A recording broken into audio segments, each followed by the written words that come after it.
Casarema a été victime d'un acte de vandalisme sur notre compte YouTube Casarema TV Radio que vous avez eu l'habitude de suivre. Lorsque des individus se lèvent contre cette chaîne, la riposte doit être totale. Aujourd'hui, nous avons changé. Nous sommes sur Casarema Satellite. Avec le satellite, on va encore plus haut que la télévision. Je suis Casarema. Je suis Casarema. Je suis Casarema. Je suis Casarema. Casarema Satellite. Casarema Satellite. Passer à Casarema, c'est voir le ciel avant le temps. Casarema, la montagne de l'Éternel. Sa bonté est un... Aujourd'hui, je suis encore plus Casarema. Le number one de tous les sites de la francophonie chrétienne. Je suis Casarema. Je serai toujours Casarema. Nous vous invitons tous à visiter notre page www.casarema.fr. Abonnez-vous à notre nouvelle chaîne Casarema Satellite. Avec le satellite, nous allons encore plus haut. Le satellite est plus fort que la télévision. Appelez tout le monde à s'abonner.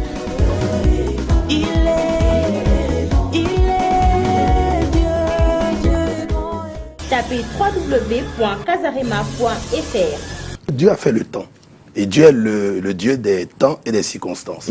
Mais dans le temps, Dieu inclut les hommes, il inclut la nature, il inclut sa création, il inclut même le diable et son royaume. Et Dieu, il sort du temps. C'est-à-dire Dieu ne dépend pas du temps, mais c'est le temps qui dépend de Dieu. Ma spécialité, dans mon domaine en tant que serviteur de Dieu, c'est le prophétique. C'est la parole forte, c'est la parole de démonstration, c'est la parole de salut, c'est la parole de guérison. C'est tout ce qui est parole que Dieu peut apporter pour changer radicalement la vie de quelqu'un. S'il y avait des liens qui vous fatiguaient, même si l'iniquité, qui est le vieux péché, qui est encore endormi dans les sangs, ce jour-là, on va dégager tout ça des sangs. Dieu va agir. Des gens qui n'arrivaient pas à se marier pourront se marier. Des gens qui n'arrivaient pas à avoir leur papier dans ce pays auront leur papier. Des gens qui ne pouvaient pas avoir du travail auront du travail. Dieu va faire de grandes choses ce jour-là à Vitry-sur-Seine. Effectivement, c'est à l'adresse suivante, au 62 rue du Général Malré, Joinville.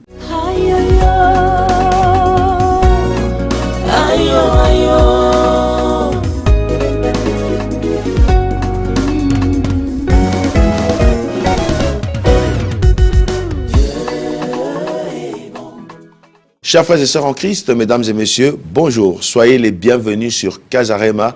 Casarema, la montagne de l'Éternel, le site numéro 1 chrétien de la francophonie. La chaîne numéro 1 pour la propagation de l'évangile dans la francophonie et dans le monde entier.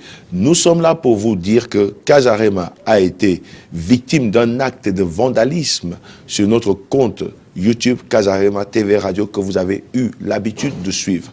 Aujourd'hui, nous avons changé. Nous sommes sur Casarema Satellite. Avec le satellite, on va encore plus haut que la télévision. De toutes les façons, le satellite fait la télévision. Donc, abonnez-vous, les amis. Abonnez-vous et partagez. Faites passer le message. Ceux qui ont vandalisé, ceux qui ont causé la clôture du compte Casarema seront punis.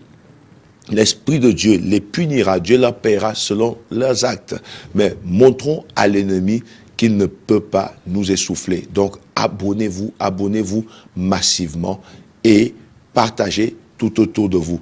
Et vous tous qui voulez rattraper nos programmes, rejoignez-nous sur le site www.casarema.fr. Les amis, nous n'allons pas nous arrêter là. Nous allons monter, nous allons encore aller plus haut.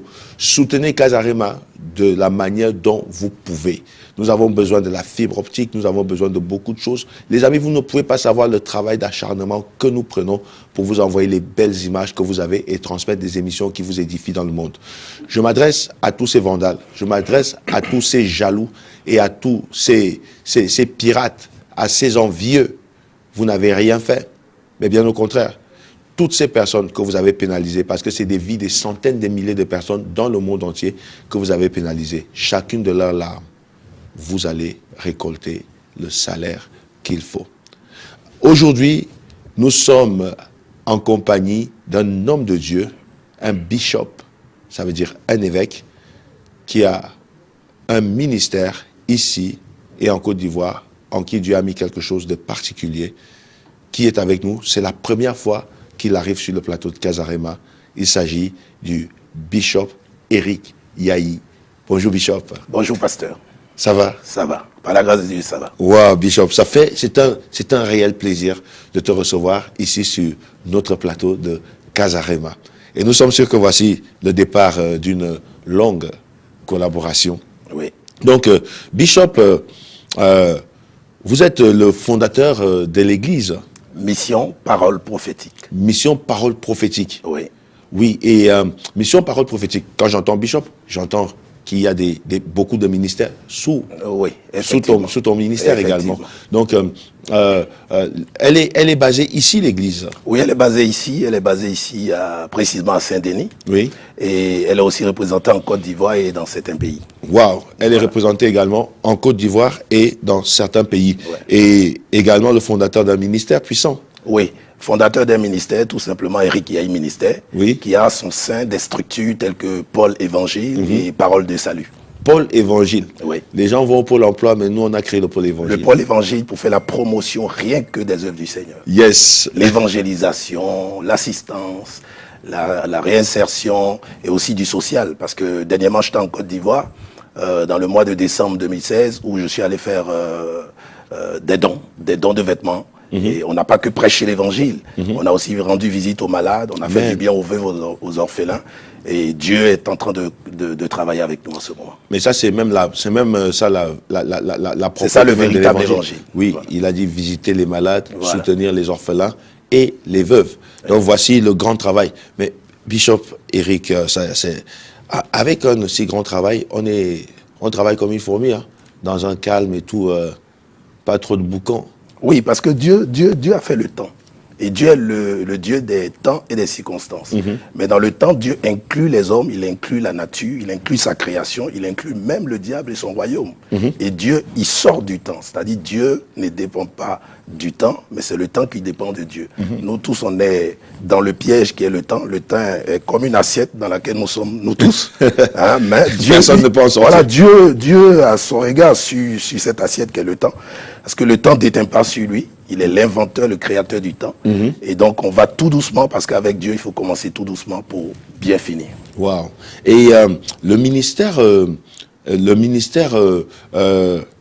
Eric Yahi Ministries, Oui. Pôle Évangile, Oui. et puis l'église en Côte Côte d'Ivoire d'Ivoire. et Et ici, oui. ça fait combien de temps en tout?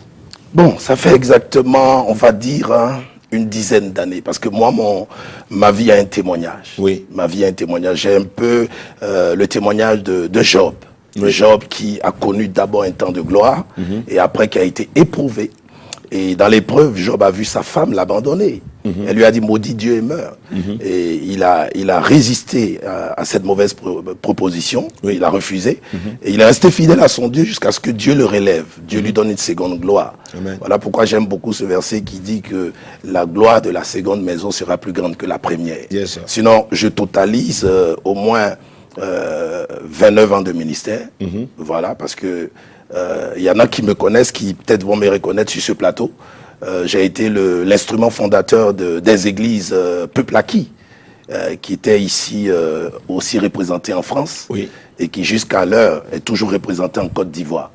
Et donc j'ai bâti pas mal d'églises dans mon expérience. Oui. J'ai formé plus de 315 pasteurs que j'ai ordonnés officiellement, des apôtres, des pasteurs, des prophètes, des évangélistes, Tous les des ministères. docteurs. Voilà. Donc du coup, c'est vrai que j'aime pas aujourd'hui, avec l'humilité que j'aime pas trop le thème bishop, évêque, Oui. mais cela me suit, que C'est je vrai le veuille ou pas. c'est vrai que tu me l'as dit la première fois. Voilà, mais comme j'ai formé plusieurs pasteurs, qui sont eux-mêmes des pasteurs, qui ont aussi formé des pasteurs, ça fait que ce blason me suit un peu partout. Oui, exactement. Waouh. Un riche travail et un énorme travail qui garde toujours dans l'humilité. Dans l'humilité. Et je viens un peu à cette église Parole Prophétique. Voilà. Pourquoi Parole Prophétique? Parole prophétique parce que je crois que Dieu a créé ce monde à partir d'une parole. Voilà, parce que quand on lit Genèse chapitre 1, on voit que la Bible nous dit au verset 1er que Dieu, au commencement, créa les cieux et la terre. Oui. Et après, il y avait un vide, il y avait un chaos. qu'a connu cette terre, Oui. parce qu'il y a eu la chute en temps de Lucifer, Oui. qui a fragmenté la terre. Et donc ça a créé un gros fossé, on va dire un gros fossé qu'est l'abîme, qui est un précipice continu. Et puis il y avait des surfaces, sur la surface de l'abîme, des ténèbres, et Dieu qui voit sa première terre qui est créée, et ainsi fracturée, Dieu envoie son esprit pour se mouvoir au-dessus des eaux. Et Dieu dit au verset 3 de Genèse chapitre 1 que telle chose soit. Et vous voyez que les choses ont commencé à venir par l'existence, à se rétablir, à s'installer tout petit à petit. Et durant 6 jours, Dieu va travailler pour créer le monde et le 7e jour va se reposer. Donc Dieu, sans sa parole, n'est pas Dieu. Donc Dieu, par le moyen de la parole, il libère une atmosphère que j'appelle le prophétique. Parce que le premier prophète, c'est Dieu. Amen. Le premier prophète, c'est Dieu. Ne l'oublions pas, on a tendance à croire que les premiers prophètes sont des hommes. Je suis désolé de vous le dire, le premier prophète, c'est Dieu lui-même. Yes, sir. Dieu est un prophète. Et là, c'est parti. On est en train de partir sur parole prophétique. C'est venu sur le fait que tu as lu la Genèse ou bien il y a eu cette voix qui t'a dit va. Comment en est venue l'inspiration? Oui, tout d'abord, c'est venu parce que je lisais beaucoup la Bible et quand je continue de la lire. Parce que tout ce que j'ai comme inspiration, je la vérifie d'abord si elle est exacte, si elle est en conformité avec les Saintes Écritures, la doctrine biblique. Oui. Et une fois que c'est vérifié, et mon inspiration prend maintenant une forme. Et parole prophétique m'est venue du fait que, comme je vous le disais tout à l'heure, depuis Genèse, on parcourt tous les autres livres jusqu'à Apocalypse, on voit que l'atmosphère prophétique domine beaucoup la Bible. Et donc, la parole prophétique, pour moi, c'est quelque chose qui a eu dans le passé du temps pour se manifester, dans le présent aura du temps pour se manifester, jusqu'à dans l'avenir aura du temps pour se manifester. Parce que Dieu, comme je le dis, il n'agit pas en dehors de sa parole. Et quand Dieu agit, il faut que la parole de Dieu l'atteste, pour qu'on sache que c'est vraiment, vraiment le vrai Dieu qui agit. Imaginez-vous un instant, si nous sommes à un programme de prière, et que je vous dis, voici la puissance de Dieu, voici l'onction de Dieu. Ouais. Et vous voyez Dieu agir sans que j'aie d'abord parlé de ce Dieu, ou sans que je ne parle de ce Dieu pendant qu'il agit, ça va être étrange quand même. Oui. Donc il faut toujours apporter le message de salut, le message de réveil, le message de réconciliation, de conciliation entre Dieu et les hommes. Apporter d'abord la parole de Dieu dans tout son on va dire son sens même salutaire, avant de pouvoir demander à ce que l'Esprit de Dieu agisse. Parce que quand l'Esprit de Dieu agit, de toutes les façons, Jésus même a dit, il est pour nous avantageux qu'il parte au Père, afin que l'Esprit vienne. Et il dit, quand l'Esprit viendra, le Saint-Esprit ne parlera pas de lui-même, mais le Saint-Esprit prendra de ce qui est à Jésus et nous l'annoncera. Ouais. Or, Jean chapitre 1 nous décrit que ce Jésus n'est que la parole. Au commencement était la parole, et la parole était avec Dieu, et la parole était Dieu. Donc tout commence par la parole, tout continue avec la parole, et tout finit par la parole. Donc, qu'est-ce que je déduirais en ce moment-là? Je dirais Bishop Eric Yahi et prophète? Je préfère prophète. Je préfère prophète. Ou même si celui qui veut, il peut m'appeler tout simplement Eric Yahi. De toutes les façons, rien ne change. Parce qu'on peut m'appeler comme on veut, mais cela ne change pas la grâce que Dieu m'a accordée à être prophète, à être son serviteur. Et dans ton ministère, tu exerces beaucoup avec la parole prophétique? Oui, j'exerce beaucoup avec la parole prophétique, même quand j'enseigne, même quand je prêche. Des fois, les gens ont l'impression que je parle de leur vie. Et je leur dis, c'est pas une impression. Parce que c'est l'impression et le constat sont deux choses différentes. Ça doit être un constat dans vos vies. Parce que moi, Dieu m'a donné l'art de la parole, l'art de l'enseignement. Mais quand je prêche, je ne prêche pas théoriquement, je prêche dans la pratique. Ça veut dire que quand je prêche, je démontre la vie des gens, je révèle la vie des gens. Je parle de leur passé. Je révèle leur passé sans même les connaître. Je révèle leur présent et des fois, je révèle l'avenir. Et donc, la parole prophétique est quelque chose de laquelle je ne peux pas me détacher. Voilà. Si je me détache un instant de ce qui est parole prophétique, je crois que mon ministère s'arrête. Ma spécialité, dans mon domaine en tant que serviteur de Dieu, c'est le prophétique. C'est la parole forte, c'est la parole de démonstration, c'est la parole de salut, c'est la parole de guérison. C'est tout ce qui est parole que Dieu peut apporter pour changer radicalement la vie de quelqu'un. Et donc, je suis spécialisé dans ce domaine. Et pour toi, je veux aller, parce que j'ai en face de moi un prophète, et je me demande, est-ce qu'un prophète, c'est celui qui passe son temps à prophétiser seulement? Non, pas du tout. Un prophète, c'est pas celui qui passe son temps à prophétiser. Un prophète, d'abord, c'est celui qui a l'art de pouvoir prêcher. Ça, il faut que les gens le comprennent. Parce que quand Moïse même, prenons le cas de Moïse, on ne va pas citer tous les prophètes ici, mais on prend le cas de Moïse. Moïse avait un problème de diction. Moïse n'arrivait pas à parler, il était malade, il était bègue. Et ce Moïse-là, lorsque Dieu l'appelle, il dit au Seigneur, mais tu m'envoies vers ton peuple. Mais j'ai du mal à parler, j'ai du mal à m'exprimer. Donc le souci premier de Moïse, c'est pas d'aller donner des prophéties, mais c'est d'aller apporter le message qui prouvera que Dieu l'envoie pour libérer Israël. Donc là, c'est pas une prophétie. Il faut inculquer d'abord à Israël, dans leur mentalité, que les temps d'esclavage sont en train de passer et les temps de liberté sont en train de s'installer. Et donc, il fallait que Moïse ait un message vrai, il fallait qu'il soit mandaté par un message qui vienne de Dieu. Et c'est pour cela que Dieu a posé les paroles, ses paroles, dans la bouche de Moïse. Il a guéri Moïse de toutes les façons. Progressivement, on l'a vu. C'est vrai qu'à cause de ce handicap, Dieu a dû circonstanciellement utiliser Aaron, son frère, comme prophète, et il a établi Moïse Dieu. Tout ça, c'est le mystère du prophétisme. C'est le mystère du volet prophétique avec lequel Dieu marche. Vous voyez, Dieu a vu un moment que Moïse avait des lacunes pour s'exprimer, malgré tout ce que le Seigneur lui avait donné comme talent, comme don. Il lui dit, bon, si tu es toujours complexé, c'est pas grave, je vais t'établir Dieu, et j'établis ton frère Aaron comme prophète, pour qu'il annonce ma parole à Pharaon. Pas pour qu'il annonce des prophéties à Pharaon. C'était un ordre de laisser partir Israël de l'Égypte. C'était pas une prophétie, c'était un ordre. Et tout ce qui est ordre provient de la parole de Dieu. Parce que la parole de Dieu n'est pas désordre. La parole de Dieu est ordre. Elle est ordre. Alors, aujourd'hui, le ministère prophétique est un peu confusionnel. Oui. Je crois que tu es d'accord avec moi. Et je suis parfaitement d'accord. Donc, on entre un peu dans une certaine forme de palabre.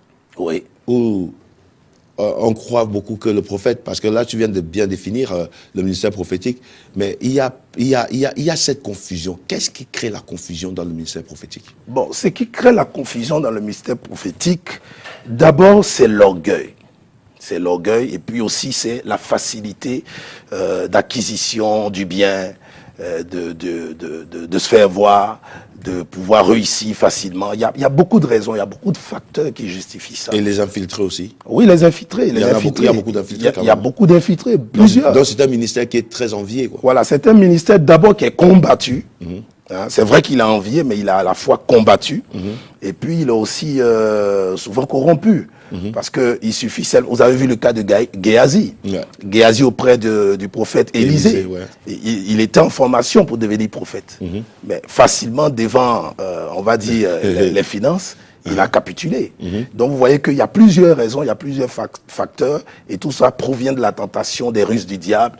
Le diable aussi qui veut confondre, comment on appelle ça, le vrai au faux. Il veut que les gens n'arrivent pas à faire la différence entre le vrai et le faux. Et donc il y a des faux prophètes qui s'introduisent parmi les vrais prophètes, et cela crée confusion aujourd'hui. Et puis n'oubliez pas aussi que nous sommes sous prophétie. Jésus-Christ lui-même a dit que dans les derniers temps, il y aurait assez de faux prophètes. Donc il faut aussi que la prophétie de Jésus-Christ s'accomplisse pour que l'on sache que quand Jésus prophétise, cela s'accomplit. Malheur à celui qui tombe maintenant dans l'accomplissement de cette prophétie. En tout cas, moi je ne veux pas être un faux prophète. Je demande à tous ceux qui sont faux prophètes, il faut que ces personnes puissent se ressaisir. Et si vous n'êtes pas appelé à être vraiment serviteur de Dieu, il y a plusieurs autres métiers que vous pouvez faire. Il y a plusieurs autres professions qui peuvent faire ces personnes-là. Voilà, parce que être faux prophète, à la clé, comme salaire, il y a une malédiction, il y a la mort, il y a beaucoup de choses. Waouh! Alors, voici, nous sommes en train de partir dans ce sens de la prophétie. Je vois qu'il y a un grand dépôt et il y a beaucoup de choses à dire dessus. Aujourd'hui, il y a une forme de prophétie où les gens prophétisent. Leur prophétie ne regarde que les femmes. La prophétie, parfois, c'est après tu vas venir me voir, je vais te faire une cérémonie, je vais te oindre, je vais te laver, je vais te nettoyer, et ainsi de suite. Et laver les femmes, et tout ça. D'autres, maintenant, prophétisent au nom de l'argent. Ça veut dire, allez, tu vas avoir 300 € dans ta poche, 300 € va se manifester, ou bien 20 € vont sortir de ta poche. Est-ce que ça, c'est de la prophétie, ça? Non, pour moi, c'est pas de la prophétie. Voilà, parce que, d'abord, la prophétie vise le salut de la personne qui entend le message prophétique. Voilà. Si vous faites bien une étude sur tout ce qui est prophétie, vous allez voir qu'aucune prophétie n'est donnée par les vrais prophètes en raison d'un intérêt humain ou d'un intérêt, comment on appelle ça, diabolique. Bishop, dis-moi un peu, toutes ces prophéties-là aujourd'hui, j'ai cité, des gens qui prophétisent, ok, Dieu m'a dit de te laver, Dieu m'a dit de te oindre, Dieu m'a dit qu'il faut que je fasse une cérémonie particulière avec toi. C'est des prophéties. Beaucoup d'enfants de Dieu sont bernés avec ça. Oui. Et il y en a qui prophétisent l'argent va sortir dans tes poches ou dans ton sac, et ainsi de suite. Il y a des gens qui tombent. Tu étais en train de nous donner une explication sur ce genre de prophétie. Je disais comme ça qu'un vrai prophète, ce qui le caractérise, c'est d'amener la volonté de Dieu dans la vie des gens. Alors, il y en a qui prophétisent pour faire entendre ce que le peuple a envie d'entendre. Il y en a qui prophétisent pour plaire au peuple. Il y en a qui donnent des prophéties parce que justement, ils cherchent la célébrité, ils cherchent à se faire voir, ils cherchent à faire des foules, à avoir un grand nom. Ils veulent avoir eux-mêmes des acquis financiers, matériels. Il y a plusieurs raisons qui les galvanisent. Sinon, quand on prophétise selon les normes du Seigneur, on ne vise pas d'abord tout ce qui est matériel, tout ce qui est passif, tout ce qui est charnel. On prophétise selon la volonté de Dieu qui est de sauver l'âme qui souffre, qui est de délivrer l'âme qui est en captivité, qui est de libérer l'âme qui a besoin de liberté. Et vous savez aussi que le Dieu que nous servons, c'est un Dieu de récompense. C'est un Dieu de récompense. Bien sûr. On ne peut pas servir Dieu sans récompense. On ne peut pas marcher avec Dieu sans récompense. Il dit même dans Proverbes chapitre 10, verset 22, c'est la bénédiction de l'Éternel qui enrichit et il ne la fait suivre d'aucun chagrin. Donc Dieu est pour la bénédiction, mais la bénédiction peut s'obtenir par le vrai, dans du vrai et au travers du vrai. Pourquoi faire le mensonge pour obtenir gain de cause? Et donc, souvent, c'est des prophéties falsifiées, c'est des prophéties inventées, fabriquées sur état, c'est l'imagination. Il y en a même qui vont jusqu'à bosser des numéros de téléphone par cœur et donner des précisions, des numéros de téléphone, des noms des gens, ils font des renseignements. Moi, j'appelle pas ça des paroles, on va dire, j'appelle pas ça une parole de connaissance, j'appelle ça plutôt une parole de renseignement. Parce qu'il y en a qui vont jusqu'à se renseigner pour avoir juste des informations sur la vie de quelqu'un, et lors d'un programme, ils ne font que sortir ça. Non, le prophétique n'agit pas comme ça. Le prophétisme n'agit pas comme ça. Avec le prophétique, Dieu d'abord cherche à se glorifier. L'homme de Dieu qui est le prophète ne cherche pas à se faire voir. Dieu cherche à se glorifier au travers de l'homme de Dieu qui a pour intention qu'au travers de lui, Dieu soit vu et que lui-même soit oublié. En tout cas, moi, quand je prophétise, je veux pas qu'on retienne mon nom. Quand je prophétise, je veux pas qu'on se souvienne de moi. Quand je prophétise, je veux qu'on retienne la grandeur de Dieu. Je veux qu'on retienne la véracité de Dieu. Je veux qu'on retienne que Dieu est puissant et qu'il n'a pas changé. Il est le même hier, aujourd'hui et éternellement. Yes, là, je peux le témoigner. Dès la première fois qu'on s'est rencontrés, j'ai pu voir cette abstraction. Oui. Et voici, nous sommes dans un programme. Oui. Un programme qui est à venir, Bishop. Oui, pasteur. Oui, merci vraiment pour l'opportunité que vous m'offrez. Effectivement, au travers de mon ministère, Eric Yahi Ministère. Oui. Voilà. Voilà le programme qui s'appelle Distinction. Voilà, j'ai créé une structure qui porte le nom de Paul Évangile. Et j'organise une grande conférence baptisée Conférence de France. Et cette conférence a un nom. J'ai donné le nom Distinction. Parce que justement, la distinction, c'est l'action de distinguer, hein, c'est l'action de séparer, on va dire, des personnes et des choses. Hein, et c'est l'action, on va dire, de faire la différence entre ces personnes et ces choses. Et je crois qu'ici en France, il y a des personnes qui sont nées déjà avec une grande grâce de distinction. Et seulement, elles ne le savent pas tout simplement parce que peut-être elles pensent qu'elles sont nées dans des conditions pauvres ou misérables, alors que tu peux être né pauvre et puis tu peux finir riche. Tu donc, peux finir dans la grandeur. Elles ont la mauvaise information Elles sur ont elles. la mauvaise information sur elles. Donc moi je suis venu avec ce programme-là pour leur donner l'information, la vérité, hein, la bonne nouvelle qui vient du Seigneur, parce que je sais qu'il y a des Joseph qui m'écoutent en ce moment. Il y a des gens qui sont comme des Joseph qui sont nés et ils auront la même histoire que Joseph. Pas forcément le Joseph qui a souffert, pas forcément le Joseph qui a été humilié, qui a été vendu, mais ce Joseph qui a été source de bénédiction pour toute sa famille, y compris même le père Jacob lui-même. Donc je sais qu'il y a des personnes comme ça qui sont des personnes distinguées et je leur donne rendez-vous. On dira tout à l'heure peut-être les heures, le lieu, et voilà, c'est pour ça que déjà, il je faut suis là. même le dire. C'est le samedi 18 février. Oui, c'est le samedi 18 février De 15 à 20h. à 20h. Nous ne disons pas que c'est 2 jours. C'est Non, une non, seule c'est journée. une seule journée. Une journée unique. Pourquoi une seule journée? Parce que on veut que ce jour-là, Dieu concentre même toute sa puissance dans cette salle. Voilà. Parce que si on met 2 jours, c'est comme on a besoin d'une autre journée pour que Dieu agisse. Nous, on sait qu'en 1 minute, Dieu peut agir. On sait qu'en 1 heure, Dieu peut agir. On sait qu'en 3 heures, Dieu peut agir. Ouais. Donc, on n'a pas voulu mettre ça en 2 jours ou 3 jours, comme peut-être d'autres le font, c'est leur conviction. Mais moi, j'ai voulu que ça soit une journée, 5 heures, parce que le chiffre 5, c'est le chiffre de la grâce. Ce jour-là, ils verront Dieu agir.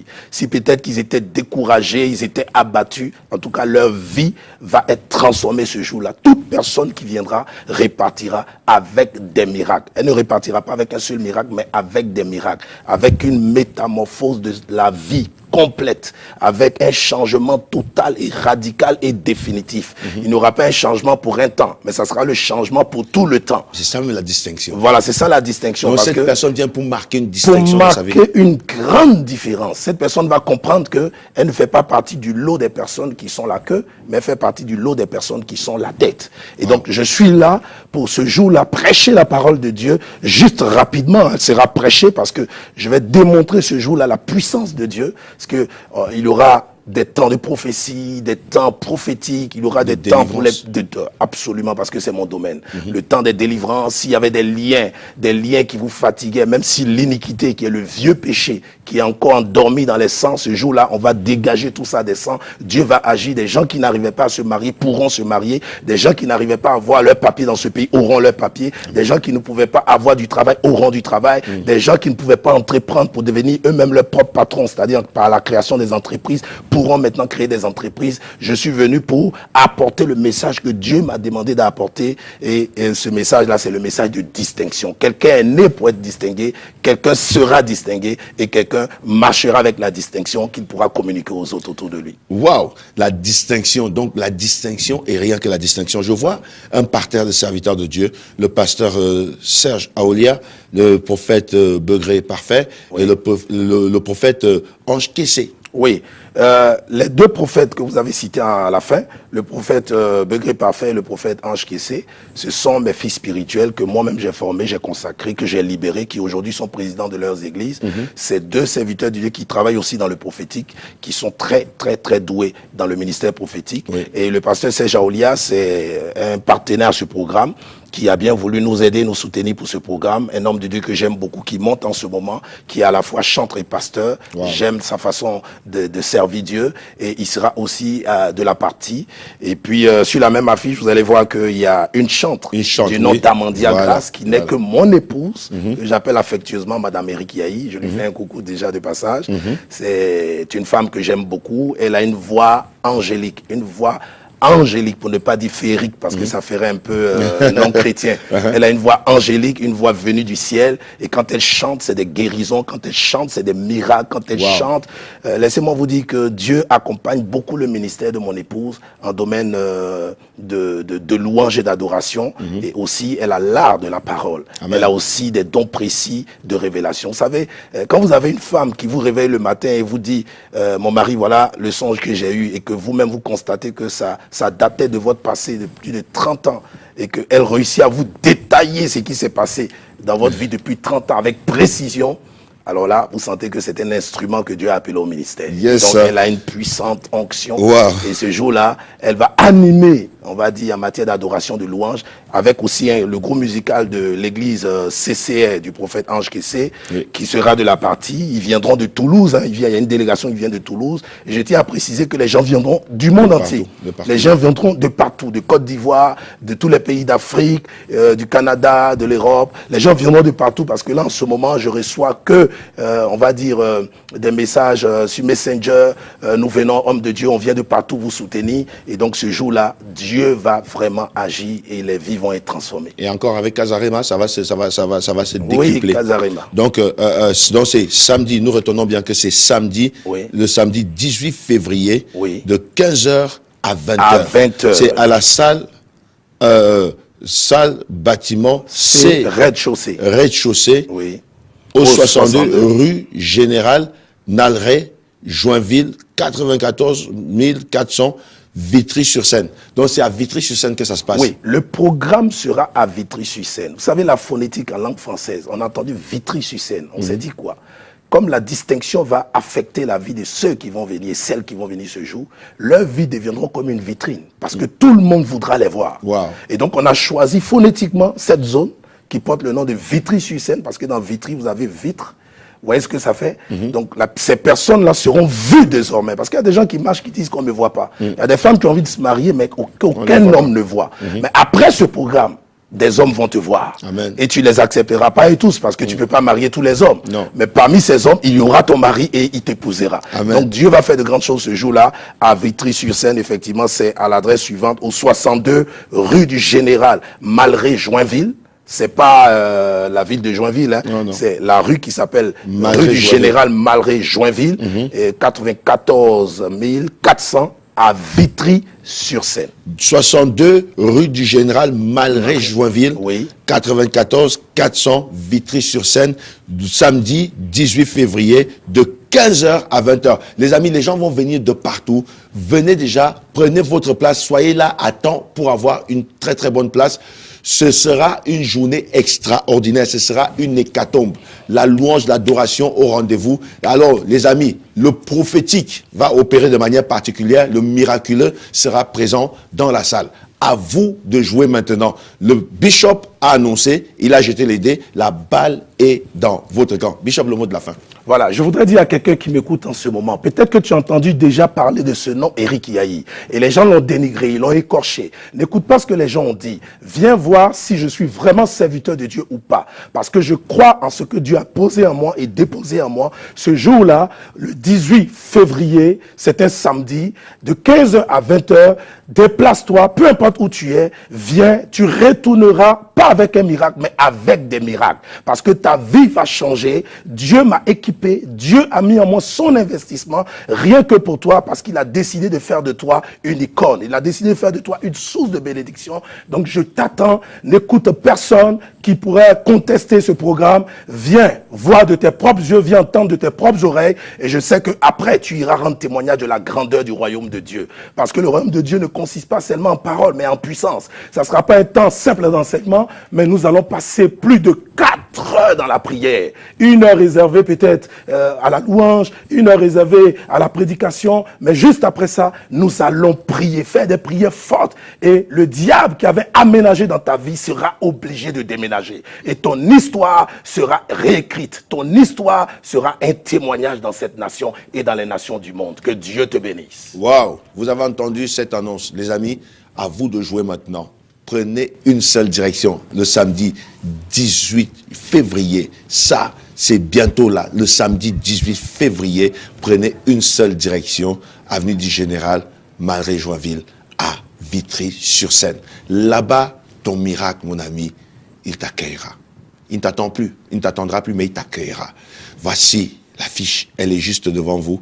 Les amis, vous n'avez plus rien d'autre à faire. Présentez-vous, entrez libre et gratuite. À partir de 15h, venez, prenez votre place. Venez prendre votre place. Venez prendre votre place. Et vous allez voir et marquer la différence. Vous allez devenir une femme et un homme de distinction. Amen. Et pour toute information, appelez juste le numéro qui est affiché et vous aurez toutes les informations qu'il faut. Où que vous soyez en France, où que vous soyez en Europe, en Asie, en Amérique. Les amis, ce n'est jamais loin d'aller là où se trouve ton miracle. Prends l'avion, réserve ton hôtel et viens pour faire la différence. Cette année, si tu as décidé de faire la distinction, voilà le bon programme qui est préparé justement pour toi et taillé sur mesure. Pour suivre ces programmes, nous vous invitons tous à visiter notre page www.casarema.fr. Je vous appelle encore tous à vous abonner massivement et à partager votre abonnement, à dire tout autour de vous, abonnez-vous à notre nouvelle chaîne Casarema Satellite. Avec le satellite, nous allons encore plus haut. Le satellite est plus fort que la télévision. Ceux qui ont essayé juste de monter Casarema au talon, nous leur écrasons la tête. Avec vous, nous rendons tout possible. L'impossible n'est pas Casarema. Casarema, c'est le top. Casarema, c'est la montagne de l'Éternel. Casarema, c'est le lieu où Dieu vous parle, où vous avez la révélation de votre Dieu. Les amis, un genou par terre, nous nous relevons et nous allons encore plus haut. Ceux qui veulent nous freiner ne peuvent pas nous freiner. Ils nous font juste reculer pour sauter encore plus haut. et cela est rendu possible avec vous. Merci à vous de rester connectés et d'être toujours fidèles à Casarema. Je me joins à toute l'équipe technique et au PDG, évangéliste Blaise Manzambi, pour vous dire que Dieu vous bénisse. C'est la fin de notre émission. Nous vous retrouvons pour la prochaine. Restez connectés sur Casarema. Au revoir. Aïe, aïe, aïe.